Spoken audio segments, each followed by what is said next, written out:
Si hay algo que aprendí en la vida es que el agotamiento no solo te destruye físicamente, sino que te hace cometer errores que atormentan tu alma.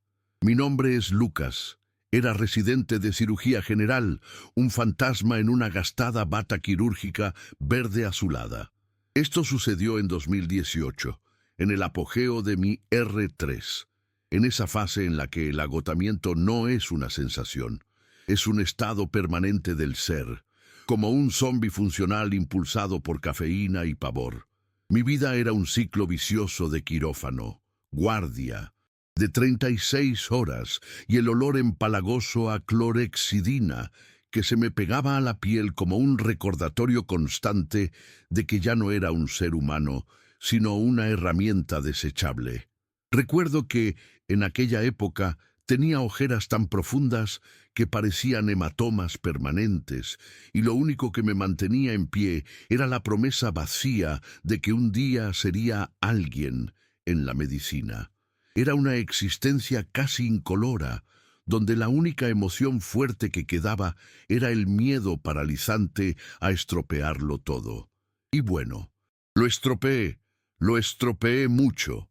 El día en cuestión había sido un maratón de 30 horas sin una pausa significativa. El hospital, un monstruo de hormigón de los años 70, parecía tragarse todo el oxígeno de la guardia nocturna. Aquel caso debía ser el último. Una simple laparotomía exploradora en un anciano, el señor Eloy, que apenas podía respirar. La sala de cirugía, la OR4, siempre me daba escalofríos. Tenía un zumbido eléctrico intermitente que nadie conseguía arreglar, pareciendo el sonido de un alma atrapada tratando de escapar de las paredes de acero. El doctor Vasconcelos, el senior, estaba allí, irritado y apurado, pareciendo un pitbull cansado, con la frente fruncida en un pliegue que parecía tallado en mármol. Apenas conseguía ver el campo operatorio, con mis párpados pesados como plomo y cada movimiento parecía a cámara lenta. Mi cuerpo estaba en modo de fallo inminente. Recuerdo aquel momento bizarro y único en que, al coger la ampolla, mis dedos parecían de goma y desconectados de mi cerebro, como si mi mente hubiera hecho un switch y yo estuviera pilotando un cuerpo extraño en piloto automático, sintiendo el terror frío en la columna de que algo estaba terriblemente fuera de control, pero sin conseguir reaccionar de verdad. Fue el cansancio lo que me cegó. Leí la etiqueta, pero no vi lo que estaba realmente escrito. El error estaba listo para suceder. El anestesista, doctor Ciro, que era un tipo tranquilo, con una barba rala y un acento nordestino que nos calmaba hasta... En las peores emergencias me pidió la dosis, y yo, en aquella niebla de privación de sueño, confundí la concentración. En lugar de inyectar 1 miligramo, preparé y entregué 10 miligramos de aquel medicamento para el bloqueo neuromuscular. 10 veces la dosis. La jeringa parecía fría y pesada en mi mano, y la ampolla que acababa de descartar, con la etiqueta escrita en letras minúsculas, flotaba en la bandeja como una bandera roja que solo mi subconsciente registraba. Vasconcelos estaba ocupado en la incisión, refunfuñando sobre la calidad de los hilos de sutura y el sonido constante del monitor cardíaco, bip, bip, bip, era la única cosa que me mantenía anclado a la realidad. Pero, en aquel segundo en que Ciro inyectó, el ritmo cambió. El bip se volvió más agudo, más frenético. Vi a Ciro abrir los ojos por encima de la mascarilla y el silencio repentino de Vasconcelos fue más fuerte que cualquier alarma. Mi estómago se hundió, sentí la sangre desaparecer de mi rostro y un vértigo me golpeó, como si el suelo de la OR se hubiera hundido. El pánico se apoderó de la sala, un caos silencioso y sofocante. El señor Eloy, que estaba estable hasta entonces, comenzó a presentar bradicardia severa y una caída abrupta en la presión arterial, la saturación de oxígeno zambulléndose como un avión en caída libre. Vasconcelos gritó mi nombre. un rugido que resonó por las paredes metálicas de la OR-4 y yo no conseguía ni responder, sintiendo la lengua pegada y seca en la boca, el sabor a hierro del miedo. Ciro actuó rápido, inyectando los reversores, pero la cascada de eventos ya había comenzado. Conseguimos estabilizar al paciente después de unos 10 minutos que parecieron una eternidad fría y húmeda, pero el monitor cerebral mostraba picos anormales, indicando daño neurológico. La cirugía, que iba a durar 2 horas, se alargó por 4 más, con Vasconcelos fusilándome con los ojos, y yo allí, parado, sintiendo que acababa de destruir la vida de alguien, y junto, la mía, mirando al señor Eloy. Con aquellos tubos invadiendo su cuerpo frágil, sentí una náusea tan fuerte que tuve que agarrarme a la mesa, una ola de culpa avasalladora, densa y pesada como mercurio líquido, aplastando mi pecho.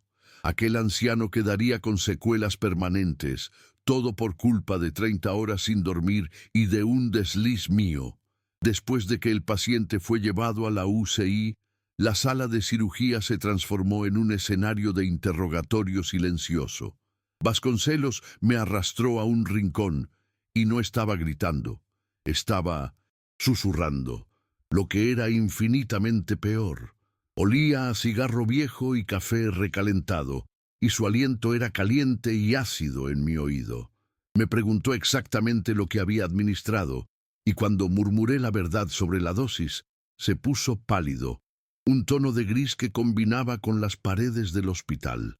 Me dijo que esperara en la sala de descanso de los residentes y que no hablara con nadie.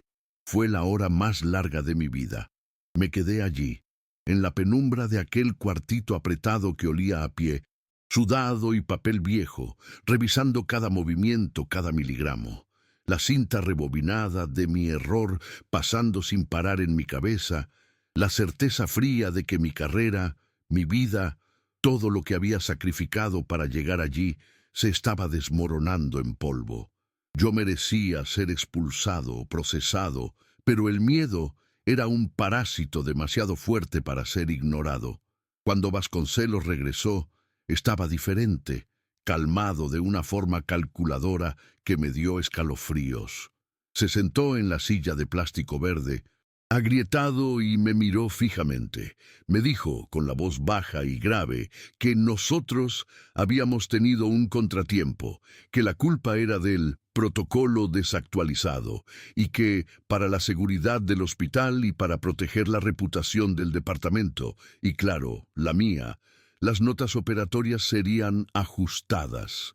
Cogió la pluma y vi con mis propios ojos al senior, el ídolo que yo admiraba, aquel hombre que tenía manos de oro, tachar mi anotación de la dosis y escribir encima, con una caligrafía firme e imponente, una dosis perfectamente normal dentro del protocolo.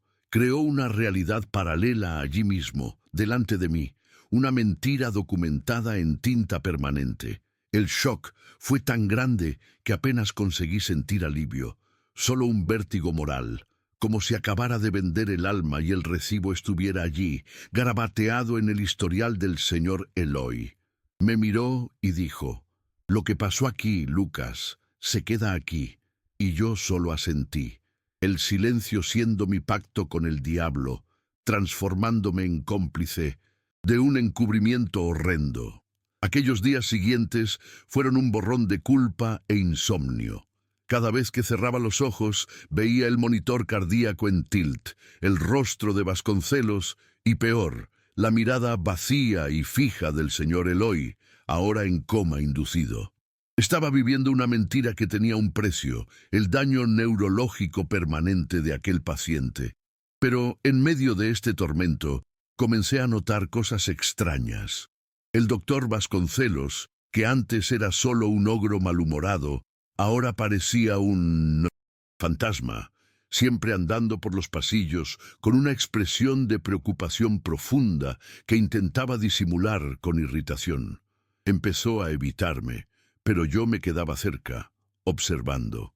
Comencé a notar discrepancias sutiles en los historiales antiguos de pacientes que él había operado. Algunos exámenes de laboratorio perdidos, notas de enfermería incompletas y, lo más bizarro, el mismo medicamento que usé, el relajante muscular, apareciendo en dosis extrañas en cirugías que no justificaban su uso. Tan intenso. Era como si el hospital entero estuviera guardando pequeños secretos que solo aparecían para quien miraba con la lupa de la culpa. La paranoia me consumía. Empecé a pasar mis madrugadas libres en el archivo muerto digital del hospital, invadiendo el sistema de logs con mis credenciales de residente y cavando hondo detrás de cualquier indicio. Estaba obsesionado con probar que no era el único monstruo allí, una forma sucia de intentar aliviar mi propio peso. Fue ahí que encontré lo que él llamaba internamente Protocolo Fénix, un código que Vasconcelos usaba para señalar ocurrencias graves que necesitaban ser readecuadas antes de que se volvieran auditoría. No eran una ni dos. Eran al menos 5 ocurrencias en los últimos 2 años, todas involucrando variaciones de dosis de medicamentos críticos, todas con desenlaces complicados. Cada caso tenía la misma caligrafía, la misma tinta superpuesta, la misma mentira que él me había forzado a tragar. Vasconcelos no me había ayudado, me había reclutado para su esquema particular de encubrimiento de negligencia. Aquel hombre no era solo un cirujano cansado, era un coleccionista de errores que había transformado el hospital en su propio cementerio de secretos mal enterrados. Aquel descubrimiento me dio un shock de adrenalina que el café de la mañana no conseguía igualar. No era solo mi carrera lo que estaba en juego. Vasconcelos era un riesgo ambulante, y el miedo se convirtió en una determinación helada de exponer lo que estaba haciendo. Pero la vida tiene una forma cruel de aumentar las apuestas. Aquella mañana, durante la reunión clínica matinal, el doctor Vasconcelos estaba de pie, al frente de la sala, con aquella postura de autoridad que hacía que todo el mundo se encogiera, hablando sobre el cronograma de cirugías del día. Y entonces anunció su próximo caso. Un niño, una niña de 7 años, preescolar, con una malformación congénita rara que exigía una cirugía de alto riesgo. Hablaba con la misma frialdad técnica que usaba para describir la remoción de un apéndice, pero mi corazón comenzó a latir de una forma caótica en el pecho. El nombre de la niña, que pronunció con indiferencia, se pegó a mi mente como una alarma ensordecedora. El contraste brutal entre la inocencia de la víctima y el predador que estaba a punto de operarla. Sentí un escalofrío en la espalda tan intenso que parecía que alguien me había tirado hielo seco en la espalda. El niño. El patrón de errores de Vasconcelos. El protocolo Fénix que yo había descubierto se activaba casi siempre en cirugías de larga duración o con medicaciones complejas. Exactamente el escenario que estaba describiendo para el caso de la niña. De repente, mi culpa por el señor Eloy, que era paralizante, se transformó en un terror activo y urgente. No podía dejar que este hombre, con su historial sucio y su propensión a alterar la realidad, operara a una niña. Pero la trampa se cerraba. Exponer a Vasconcelos significaba desenterrar el historial del señor Eloy, donde estaba mi firma falsa en la dosis errada, el error que yo cometí. Si abría la boca, destruiría mi carrera, perdería mi chance de pagar la deuda que tenía con la medicina, y el señor Eloy se quedaría sin la indemnización que la familia esperaba del hospital por una falla de protocolo. Estaba en medio de un dilema moral imposible, donde cada elección llevaba a una catástrofe diferente, y el tiempo estaba corriendo contra la vida de aquella niña. Mis manos sudaban, tanto que tuve que esconderlas en el bolsillo de la bata. Pasé el resto de la mañana dando vueltas por el ala de los residentes, mi cerebro girando a 1000 por hora. intentando encontrar una salida que salvara a la niña sin convertirme en un criminal sin licencia médica. Llamar a la auditoría anónima tardaría semanas y la cirugía de la niña estaba marcada para la mañana siguiente. ¿Hablar con el jefe del departamento? Vasconcelos era su mano derecha, y cualquier acusación mía sería vista como venganza de un residente que cometió un error grave. Estaba completamente aislado, y la responsabilidad de impedir una tragedia inminente pesaba sobre mí de una forma que me hacía sentir falta de aire. El doctor Ciro, el anestesista, me vio en la cafetería y me preguntó si estaba bien.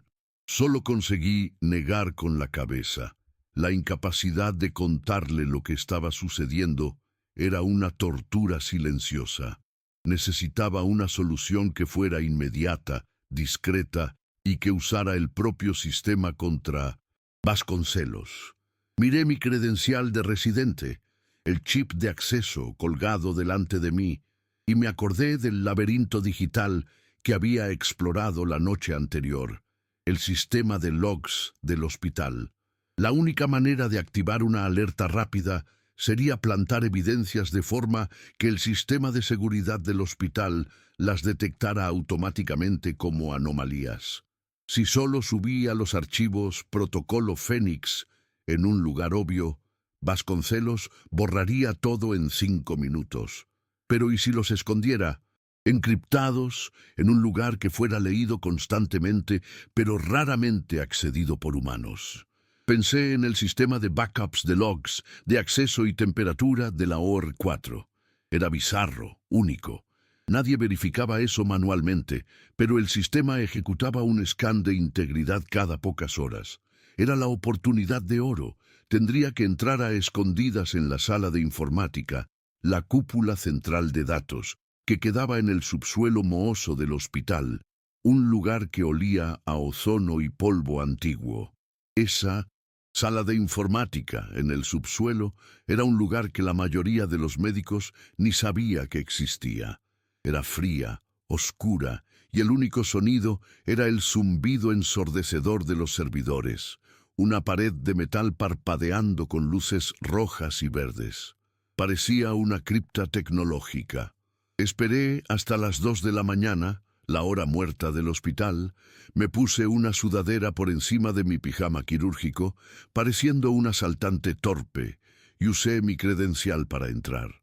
La llave de acceso era simple, y la puerta de metal rechinó como un gemido cuando la abrí. Dentro, la temperatura era glacial. Me senté delante del terminal principal, el miedo mezclándose con la adrenalina de estar haciendo algo completamente prohibido. Mis dedos, antes temblorosos por el cansancio, estaban ahora firmes, movidos por la urgencia. Tenía que ser rápido, indetectable, y el reloj interno de la cirugía de la niña parecía hacer tic-tac dentro de mi cabeza. Comencé el proceso de upload. Creé un archivo de texto, encriptado con una clave compleja, conteniendo los 5 informes del protocolo Fénix, detallando los errores de dosificación de Vasconcelos. El truco era el lugar. No subí los datos al directorio de auditoría, sino que los incorporé dentro de los logs de metadatos de la OR4, específicamente en la sección que registraba las fluctuaciones de energía del aire acondicionado de la sala. Era un lugar tan oscuro, tan sin sentido para esconder algo, que Vasconcelos nunca pensaría en mirar. Pero el sistema de integridad ejecutaba un hash de aquel log cada 4 horas. La idea era que, en la próxima verificación automática, el sistema detectara un cambio en el tamaño y en la estructura del archivo, señalando una corrupción de datos, que por ley exigiría un full scan y una notificación inmediata a la seguridad del sistema. Estaba transformando la mentira de Vasconcelos en un artefacto digital que imploraba ser descubierto. Tardé 15 minutos de concentración intensa, sintiendo el sudor escurrir, frío por mis sienes, la luz de la pantalla reflejando mi expresión tensa y desesperada. Al apretar Enter y ver la barra de progreso del upload completarse, sentí un alivio momentáneo, pero la tensión regresó instantáneamente, más fría y cortante. Acababa de activar una bomba de tiempo y no sabía si explotaría en Vasconcelos o en mí. Limpié el historial de acceso, cerré todas las ventanas y me levanté de la silla, sintiendo las piernas temblorosas. La sala de servidores continuaba con aquel zumbido constante y perturbador, pero ahora parecía más una cuenta regresiva. Salí de allí tan silenciosamente como entré, la puerta de metal rechinando nuevamente, tragándome de vuelta a los pasillos oscuros del hospital. Había hecho el upload, pero la parte más difícil era ahora esperar a que el sistema de scan se ejecutara y la alerta fuera disparada. Si Vasconcelos llegaba antes, la niña estaría perdida y mi sacrificio digital habría sido en vano. Regresé al alojamiento de los residentes. El sol aún a horas de nacer, y me tiré en la cama estrecha e incómoda. Intenté dormir, pero era inútil. Me quedé mirando el techo de yeso manchado, cada latido de mi corazón pareciendo un tambor atronador. Necesitaba saber si la alerta había funcionado. Necesitaba una señal, cualquier cosa que indicara que la auditoría estaba en curso. A las 6 de la mañana, el hospital comenzó a despertar. Oí el ruido de los carros de medicación, la voz ahogada de enfermeras, y entonces, a las 6:45, mientras yo intentaba tragar un café frío y amargo, el teléfono de la sala de descanso sonó. El sonido alto y repentino hizo que mi corazón diera un salto mortal y se detuviera en la garganta. Era el doctor Vasconcelos. Su tono no era el de siempre. No era irritado, sino extrañamente controlado, casi helado.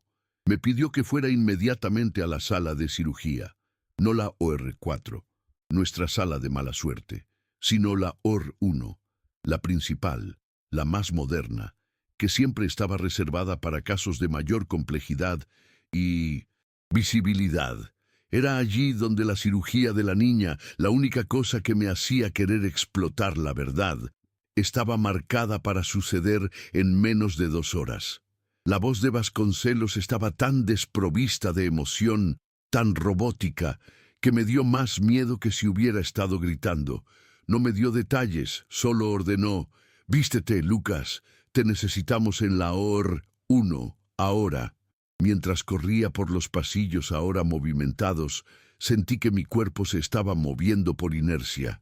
La adrenalina que me dio el impulso para mover los logs se había desvanecido, y ahora solo quedaba el pavor de ser atrapado, y el terror de que, de alguna forma, Vasconcelos ya supiera lo que hice, y que me estaba llamando para acorralarme, para exponerme delante de todo el mundo, como un ejemplo patético y aplastado.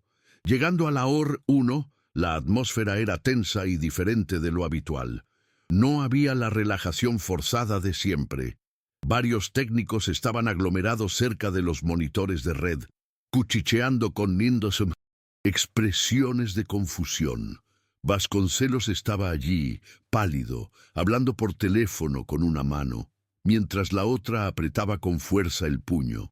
Me vio, hizo una señal brusca para que entrara y colgó el teléfono con un golpe que asustó a la enfermera circulante.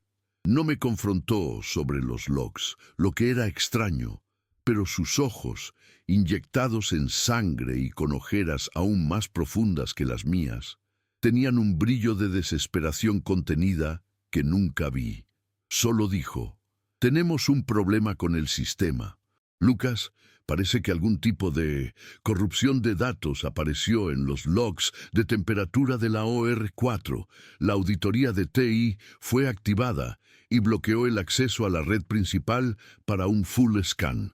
Mi corazón saltó de alegría, pero mantuve el rostro impasible, intentando parecer solo un residente curioso con un problema técnico.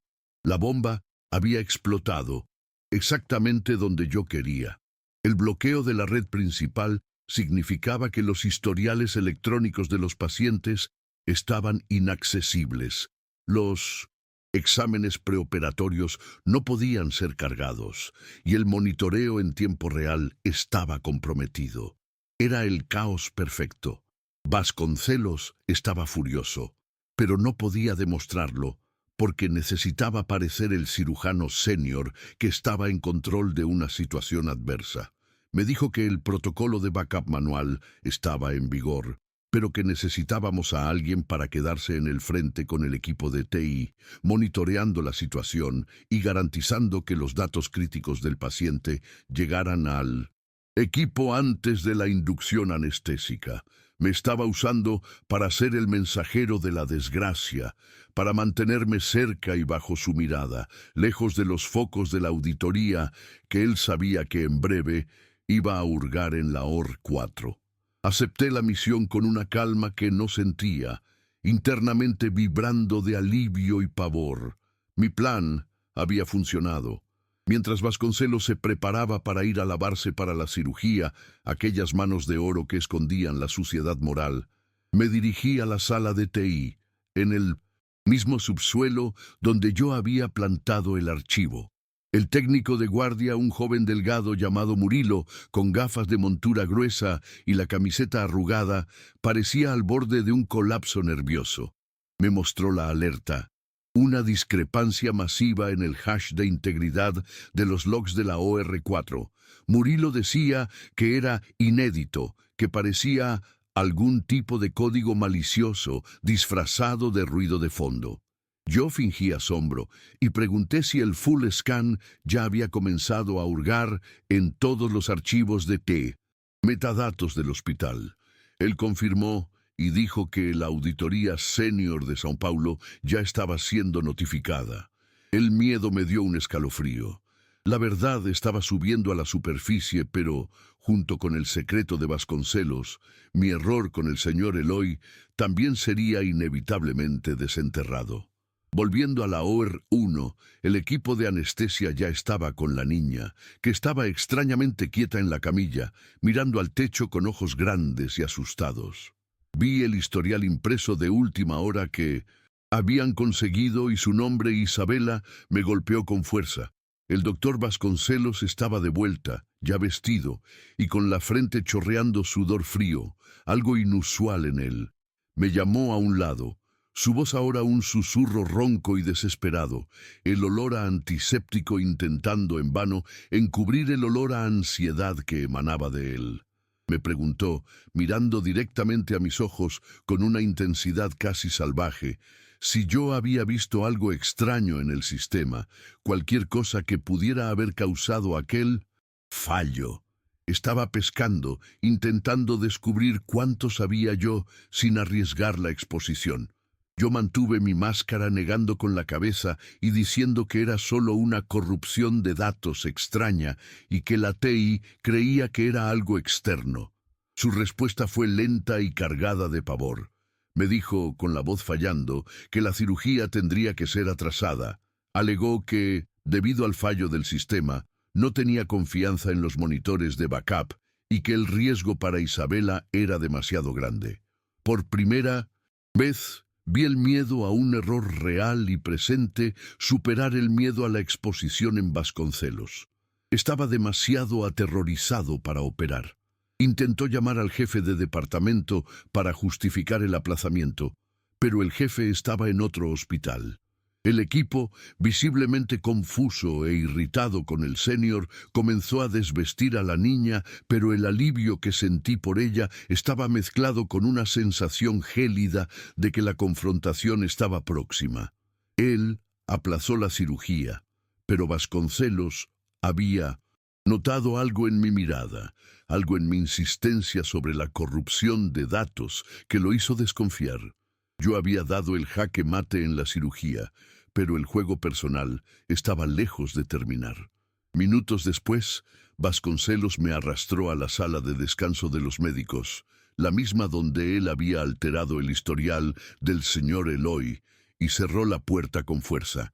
El aire se volvió denso, pesado, y sentí el olor a sudor y miedo flotando en el ambiente.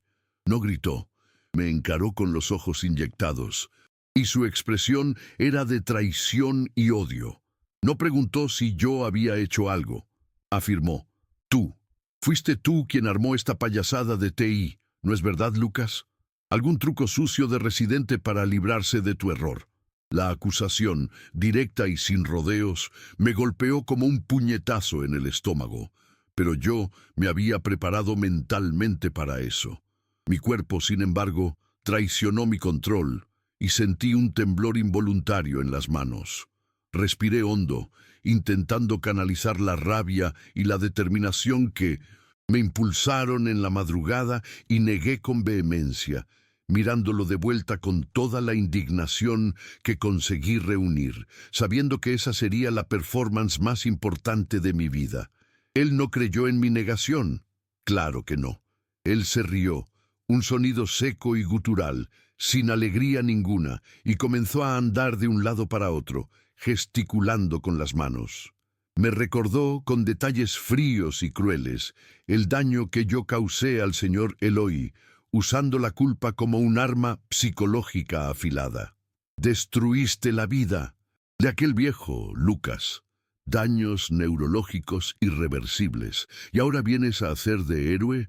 Si este full scan encuentra algo, el primer nombre que va a aparecer es el tuyo, por culpa de aquella dosis errada. El historial está alterado, pero el log de quien hizo la inyección está allí, en el historial de enfermería. Yo te protegí una vez, pero la próxima te hundo junto conmigo, y la historia va a ser que te enloqueciste de culpa e intentaste sabotear el sistema. Él tenía razón. Yo había salvado a Isabela, pero el precio podría ser mi ruina inmediata y la destrucción de la indemnización del señor Eloy. Era el dilema fatal, volviendo para atormentarme con una venganza cruel. Y la única cosa que me quedaba era esperar que mi plan de encubrimiento funcionara mejor que el de él. Aquella amenaza no era solo sobre mi carrera, era sobre mi futuro, sobre mi capacidad de vivir conmigo mismo. Mantuve la calma forzada, mirándolo con una expresión de pena fingida. Dije, con la voz baja y firme, que si él estaba tan preocupado con el scan, quizás fuera porque él tenía más cosas que esconder que apenas un ajuste en las notas de un residente cansado. La insinuación lo golpeó de lleno. Su rostro se puso rojo y él apretó los dientes, pareciendo un animal acorralado. Él sabía que yo había hurgado en los archivos. Mi plan no era solo plantar la prueba, era hacer que él supiera que la prueba estaba allí, en algún lugar que él no conseguía acceder, forzándolo a concentrarse en el pavor de la exposición en lugar de en un nuevo error quirúrgico. Salí de la sala sin esperar por una respuesta, sintiendo mi corazón latiendo dolorosamente, el olor a desesperación de Vasconcelos todavía pegado en mis narinas. Los días siguientes fueron un infierno de silencio y vigilancia. La cirugía de Isabela fue remarcada y realizada por otro senior, el doctor Almeida, un hombre meticuloso y paciente. Yo me mantuve discreto, enfocado en el trabajo, pero con un ojo en los bastidores de la TI, el full scan continuó ejecutándose, y Murilo, el técnico, me dijo que la auditoría senior, de hecho, descubrió algo extraño en los logs de metadatos de la OR4, llamándolo un artefacto digital bizarro que no debería existir.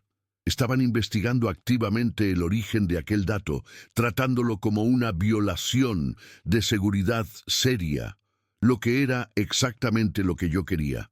Pero el punto crucial era que mi upload encriptado estaba escondido de forma tan inteligente que el sistema de auditoría no consiguió desencriptar y acceder al contenido de primera. La alerta estaba allí, el riesgo de exposición estaba alto, pero mi nombre no había sido automáticamente asociado al contenido. Estaba jugando un juego de paciencia y terror. Necesitaba que la auditoría llegara al contenido del archivo del protocolo Fénix, los errores de Vasconcelos, antes que ellos conectaran mi acceso a la inyección del archivo.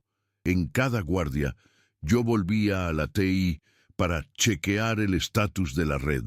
En verdad, monitoreando El progreso de la auditoría. Murilo, que ahora me veía como un aliado en la lucha contra la burocracia del sistema, me confiaba que los auditores estaban enfocados en descubrir quién plantó la bomba, y estaban trazando el camino del login que usó mis credenciales de residente para entrar en la sala de servidores aquella madrugada. El pánico de Vasconcelos era palpable. Él estaba cada vez más aislado, evitando el hospital, alegando licencia por estrés. En verdad, huyendo del miedo de ser el próximo a caer. El momento de la verdad vino 3 semanas después. Yo estaba en el comedor, intentando almorzar un arroz y frijoles sin sabor, cuando mi pager vibró. No era una emergencia. Era una notificación de la jefatura del departamento. Fui inmediatamente a la sala de reuniones, donde encontré al jefe, doctor Ribeiro, y 2 personas de trajes grises que reconocí como el equipo de auditoría senior de São Paulo. Vasconcelos no estaba allí. El doctor Ribeiro, con una expresión de decepción profunda, me informó que la auditoría había conseguido descifrar el artefacto encontrado en los logs de metadatos de la OR4 y que el contenido eran informes detallados de varios errores quirúrgicos antiguos, todos involucrando dosificaciones alteradas y notas operatorias fraudulentas. La auditoría tenía un rastro de meses de negligencia y encubrimiento. La bomba había explotado y el blanco era Vasconcelos. El doctor Ribeiro, visiblemente afectado y sosteniendo un sobre timbrado con el símbolo de la auditoría, me explicó que las evidencias contra Vasconcelos eran irrefutables. El senior había sido inmediatamente apartado y estaba enfrentando un proceso ético y criminal severo. Sin embargo, el jefe carraspeó y el aire en la sala cambió. Lucas, él dijo, mirándome con una mezcla de gratitud y severidad. Descubrimos que el login usado para inyectar esos datos en el sistema era el tuyo.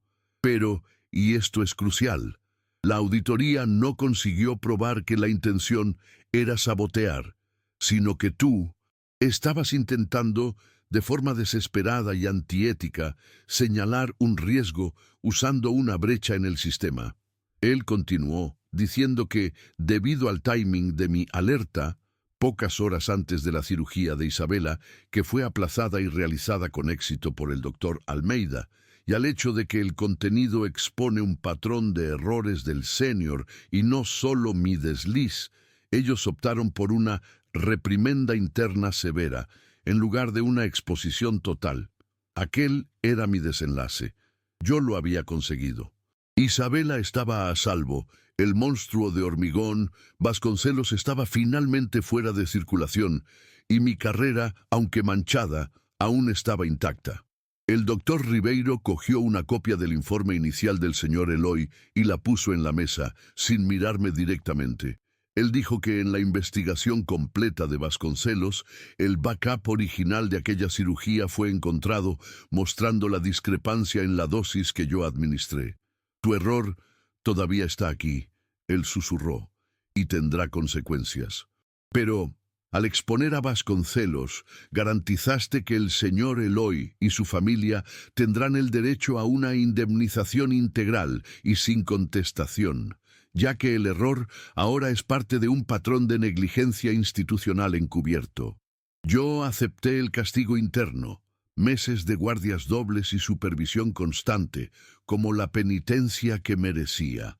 Hoy todavía siento el peso de la culpa por el señor Eloy, un fardo que cargaré para siempre, pero el terror de aquel único día, donde tuve que elegir entre mi vida y la de una niña, y el escalofrío de haber activado la bomba digital en el subsuelo, me transformó. Yo sobreviví, pero salí de aquel hospital con la certeza de que la línea entre héroe y villano es tan fina como la punta de una aguja de inyección, y que el silencio es, a menudo, el error más fatal de todos.